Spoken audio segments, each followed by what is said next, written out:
You ask Tiger to solve. This deals with linear equations with one unknown. The final result is v equals 19/5. Let's solve it step by step. Simplify the expression. Expand the parentheses. Simplify the arithmetic. Group all v terms on the left side of the equation. Subtract 2v from both sides. Group like terms. Simplify the arithmetic. Group like terms.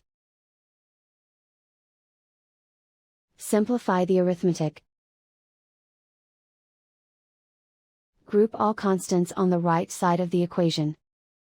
Add 12 to both sides. Simplify the arithmetic.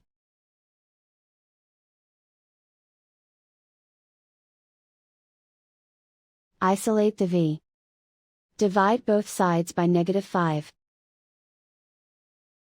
Cancel out the negatives.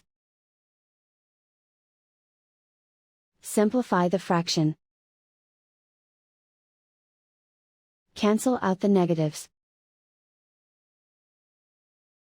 And so the final result is v equals 19/5.